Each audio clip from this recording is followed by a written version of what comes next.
दोस्तों बात करने वाले एनएचपीसी स्टॉक के बारे में। देखिए दोस्तों, एनएचपीसी में भी के टाइम कोई बड़ी तेजी देखने को नहीं मिल रही। जैसा कि आपको पता है कि कई सारे रिटेलर ने यहाँ पे दोस्तों बढ़िया क्वांटिटी खरीद रखे हैं, बट उसके बावजूद दोस्तों पिछले अगर 4-5 महीनों से देखोगे तो उनको रिटर्न देखने को नहीं मिला। जिन्होंने दोस्तों यहाँ पे 110 रुपए 115 रुपए पर 52 इकाई प्रवाही किया है, वो टोटली अभी के टाइम पे भाई लॉस में ही देखने को मिल रहे हैं।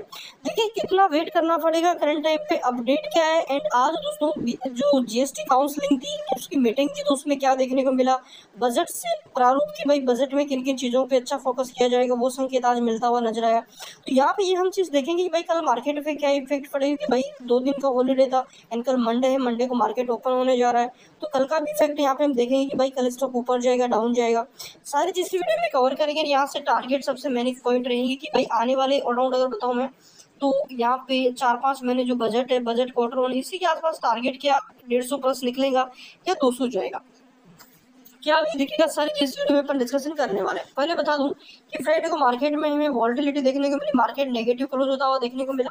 वही एनएचपीसी में कोई बड़ी रैली नहीं है, 100 रुपए के आसपास हमें यहाँ पे स्टॉक अभी के टाइम नजर आ रहा है। एंड वही वॉल्यूम की बात कीजिए, वॉल्यूम स्टॉक की बहुत डाउन है, बड़े प्लेयर्स की कोई बड़ी एक्टिविटी नहीं है। एंड यहाँ से टोटली रिटेल को फ्री किया जा रहा है, मतलब रिटेल पे ही डिपेंडेंट है कि यहाँ पे ऊपर जाएगा नीचे जाएगा, जब तक बड़े प्लेयर का डाटा समझ में नहीं आता। तो अभी के टाइम देखेंगे तो 4 करोड़ 73 लाख एच पे मान लो 5 करोड़ की वॉल्यूम है। एंड इस 5 करोड़ की वॉल्यूम में से अगर आप देखोगे तो भाई 37% माल ऐसा है जिसको डिलीवरी में उठाया गया है, जिसको होल्ड किया जाएगा, मतलब जिसमें यहाँ पे लॉन्ग टर्म बेसिस के लिए लोगों ने खरीदा है।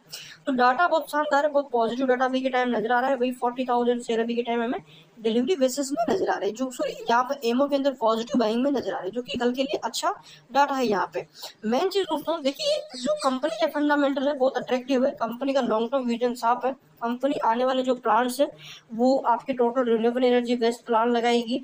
एंड उसके अकॉर्डिंग यहाँ पे हम कह सकते हैं कि स्टॉक का प्राइस जस्ट अभी स्टार्ट हुआ है, आने वाले टाइम में ये और अच्छी तरह से ग्रो करता हुआ नजर आएगा। एंड इस स्टॉक का प्राइस अगर अभी के टाइम बताऊं मैं तो कम से कम दोस्तों 160-70 का होना चाहिए। बट एक चीज हमने देखा है कि जिस प्रकार जो आपके यहाँ पे पीएसयू शेयर थे ना, जिन्होंने पिछले 1.5 साल में जो रैली बनाई है ना, वो रैली बनती थी, क्योंकि उससे पहले अगर आप देखोगे तो ये अंडर वैल्यूड थे। इनकी दोस्तों मान के चलो कि इंडस्ट्री पी किसी का 20 था तो भाई उसका पी 4-5 पे ही नजर आ रहा था। बट अगर पिछले 1.5 साल में देखोगे तो इनका पी इंडस्ट्री पी के आसपास आ चुका है, मतलब इन्होंने अपनी रैली कवर करी। अंडर वैल्यूड से ये यहाँ पे रियल वैल्यू पे आते हुए देखने को मिले। तो डेफिनेटली रैली, मतलब अगर देखो वैल्यू है तो रैली तो बनेगी, आज नहीं तो कल बनेगी।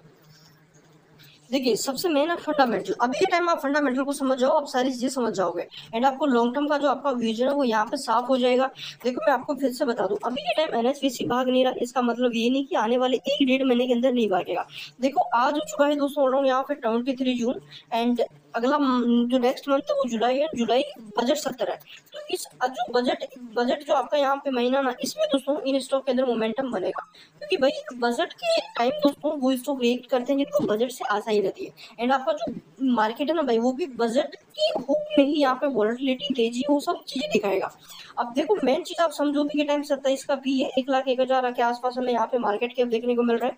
करंट टाइम पे देखा जाए 38 की बुक वैल्यू स्टॉक की, जो कि आने वाले टाइम में ये बढ़ने वाली है, क्योंकि कंपनी अच्छे खासे यहाँ पे रिन्यूएबल एनर्जी के प्लांट्स यहाँ पे डेवलप करने पे लगी हुई है। डिविडेंड कंपनी पे करती है, Q4 में जो डिविडेंड कंपनी ने अनाउंस किया था वो अभी तक पे नहीं किया है, एंड वो जल्दी यहाँ पे आपको रिकॉर्ड डेट एंड यहाँ पे जो डिविडेंड रिलीज डे वो भी आपको बताते हुए देखने को मिलेगी। अब यहाँ पे आप समझो दोस्तों, यहाँ से यहाँ तक क्या रिटर्न बना है, बिल्कुल यहाँ तक दोस्तों ये कंसोलिडेट हमें देखने को मिला है, जिसमें कई रिटेलर यहाँ पे इसका शिकार हुए, बेच के निकल गए, एंड कई रिटेलर ने यहाँ पे खरीदा एंड वो यहाँ पे लॉस में भी बेच के निकल गए। मेन चीज है मार्केट में टिकना, जो भाई मार्केट में टिक गया वो मार्केट में पैसा भी बना दिया, ये चीज ध्यान रख लेना।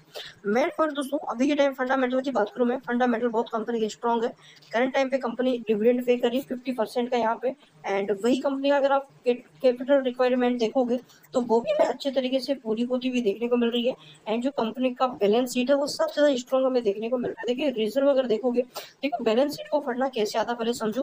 बैलेंस शीट में 4-5 चीजें मेन पॉइंट रहते हैं। तो आपका जो शेयर कैपिटल है ना, ये बढ़ना चाहिए। इसका बढ़ने का मतलब है मार्केट में लिक्विडिटी बढ़ना। मार्केट में किसी भी शेयर की अगर संख्या बढ़ेगी ना, जैसे कि मान के चलो कोई देश है, उसमें पैसों का भाई अगर यहाँ पे नोटों की संख्या बढ़ेगी तो क्या उसकी जो कदर होगी, बिल्कुल नहीं। उसका वैल्यू गिर जाएगा, ठीक है ना। तो वही चीज यहाँ पे है कि भाई अगर लिक्विडिटी बढ़ेगी तो शेयरों में वॉलेटिलिटी बहुत तगड़ी पैदा होगी। मतलब यहाँ पे जो है ज्यादातर लोगों के हैंड में जाएंगे, मतलब जो स्टॉक है कुछ ज्यादा कमजोर लोगों के हाथ में चले जाएंगे। रिटेल के मान के चलो अभी के टाइम 100 शेयर 50 लोगों के हाथ में, अब इनका विजन भाई मान के चलो 40 का, तो यहाँ पे कि भाई मैं लॉन्ग टर्म रखूंगा। 10 का ये कि भाई हम मार्केट में कभी बेच सकते हैं कभी खरीद सकते हैं।